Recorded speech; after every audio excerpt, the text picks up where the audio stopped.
Alright, so next up we have a representative from EEU. If you guys don't know what that is the Experimental Education Unit. And what they do is they help kids in the classroom. And these are kids who either have or don't have disabilities.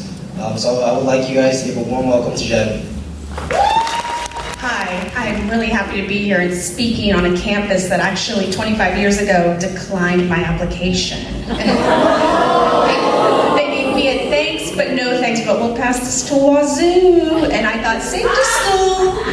So I did not go to Wazoo. I'm a Californian, so we won't get into what school I went to. Anyone a Trojan?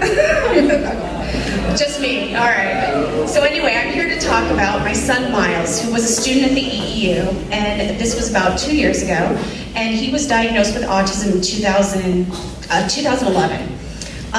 Our son, we noticed, he was born in 2009, and we quickly noticed that he stopped making all of his milestones. He would stare out the window, he wouldn't respond to his name, and my husband and I both thought maybe he's deaf. And to be honest, if I look back at it now, that would have been easier for us because that seemed like an easier fix. And our pediatrician at his 2-year visit said, we think it's autism. We made an appointment at Seattle Children's and he was diagnosed 6 months later, and we started hearing about the EEU. Now, my experience with special education, if you did the math before, the 25 years ago, I'm old school. So when special ed was at my school, it was over there. They had their own room, they had their own lunch area, everything was completely separated. So I never knew what it was like to interact with people with special needs. And when you're told that your child is now one of those children, you have a lot of doubts and worry about how they're gonna adapt to the world. The EEU immediately took us in, and not only did they take care of our son Miles, but they also took care of my husband and I and provided a community for us to learn how to deal with our new reality.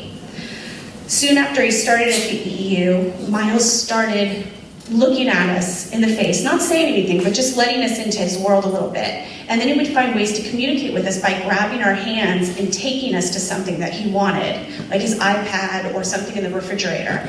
And so we slowly noticed a progression of things that would slow down maybe the temper tantrums or the meltdowns that we were having because he couldn't communicate with us verbally.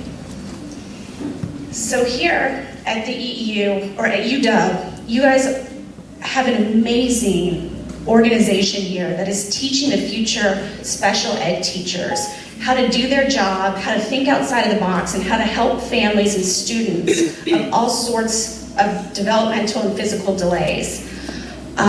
We are really grateful for them. We support them. The auction's tomorrow here on campus.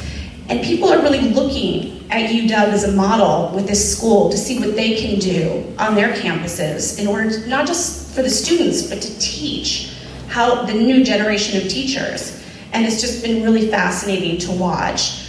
Now my son is in a mainstream school. He has a handful of words and a few swear words. He's got some football player friends now that he hangs out with, so he's a dog. But he's a big fan. He loves to watch football, and it's always UW. But you know, it's just such an amazing, absolutely just outside the realm of possibility to think that this school doesn't exist anywhere. Or everywhere, I mean. And their whole vision is inclusion education, research, and teaching the next generation. So it's really important. So I really appreciate you guys being here and supporting that and allowing these kids an opportunity to learn with typical peers that they never would have had that experience before. So thank you.